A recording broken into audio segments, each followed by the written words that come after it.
You can expand upon it. You can deliver upon it according to your realization and expand the knowledge. But you can't change it by embellishing it in an unauthorized way. So these key statements, regular guru, that's all. Regular is an adjective meaning under regulation. A mahabhagavat is not a regular guru. A person who has reached the stage of spontaneity, called raga anuga, he's not a regular person because he's no longer spontaneous. Regulation has been transcended. But Prabhupada said, regular guru, that's all. But by my order. So two things were very clearly, actually, it wasn't so subtle, very clearly communicated. One, all you're qualified for is being a regular guru. Two, but you're not qualified yet. It's going to have to be when I order it. But that's all you're going to be qualified when I order it. Regular guru, that's all, but by my order. Now, everybody must admit that he did not give the order while he was physically manifest. If that order had been given and had been taped and had been written and transcribed and signed by him, we would all know about it. I can guarantee you. I can guarantee you as much as the sun rising in the east and setting in the west. Every disciple would know about that document. Every disciple would know about that tape. Every disciple would have by now heard that tape. Prabhupada never gave the order. Now, the fanatics on the other end of the teeter-totter, they take that and say, Prabhupada never gave that order, so therefore nobody can be guru. That's wrong. What a nonsense that is. What faithlessness that is. We have the highest occult process. Bhakti, all yoga processes are based on mysticism. They're all based on the occult. Occult means hidden. When something is occult, it means it's hidden to contemporary, ordinary vision. It's an occult truth. And to reach it, you have to have some occult knowledge. You have to have some occult wisdom. You have to have some occult vision. You have to have some sensitivity to how things are actually working, what the meanings of things, symbolic understandings, for example. There's more than that, but that's just one division of occult knowledge. So, for a practitioner of any yoga system, what to speak of the highest, Buddhi yoga, yoga of the intelligence, and not to be able to have contact, some kind of contact with your spiritual master even after he departs physical embodiment. Of course, his body was not a material body in the sense that we know material bodies, but still, he had a physical form that could be seen, that could be touched, that no longer is present with us. He's no longer functioning in that form. But to say that then the disciple can't have any contact with him, nonsense. Then that's faithlessness. That's materialism. That's not spiritual life. So anybody can receive the order if they receive the order. It's as simple as that. If somebody is a Brahmin, Brahmin means, qualified Brahmin of course, really means to be Brahma realized. But anyone who's a Brahmin who has the qualities of the Sattva Guna and yet hasn't quite reached yet the stage of being Brahma realized, anyone on that plane, he's an honest man. Brahma karma svabhavajam. Arjavam is one of the key qualities of being a Brahmin. So any honest person will say, I've received the order. If he says, and he's received the order, he can be guru.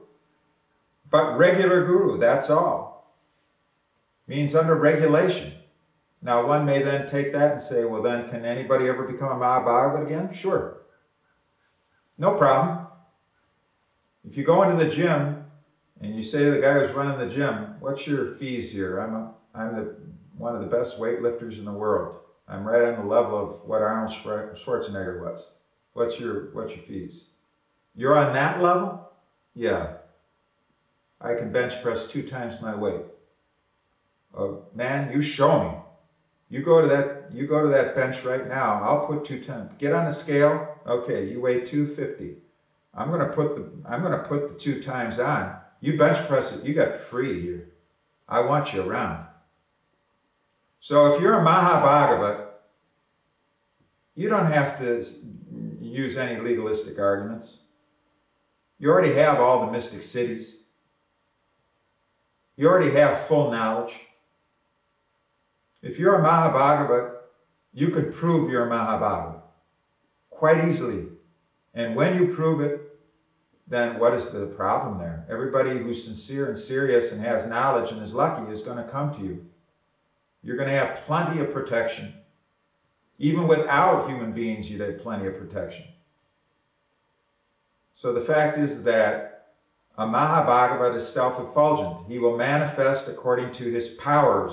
He will manifest according to his great knowledge. And most importantly, since our system is bhakti yoga, he will manifest according to his ocean of love.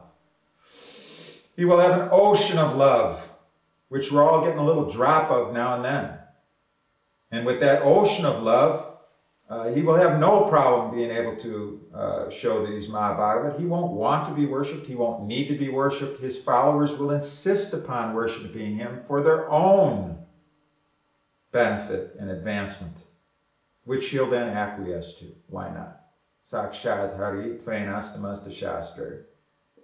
Everything he's saying is directly Paramatma, directly Krishna. So therefore he's Sakshat Hari. He's non-different from Hari on that basis. He's still Jiva Tattva, but he's a Sampradayacharya. He's a Mahabhagavat. He's a Mahajan. Prabhupada makes it very clear that any Sampradayacharya is a Mahajan also. So the process is not too difficult to understand.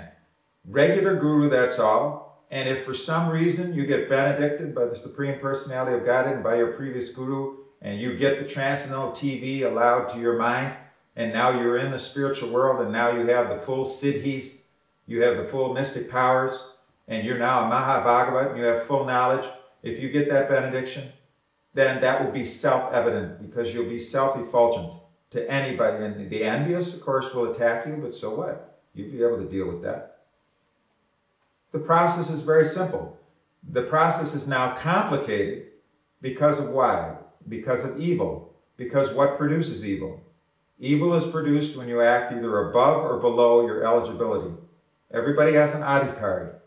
Adhikar. Adhikar means eligibility. Everybody where they're at.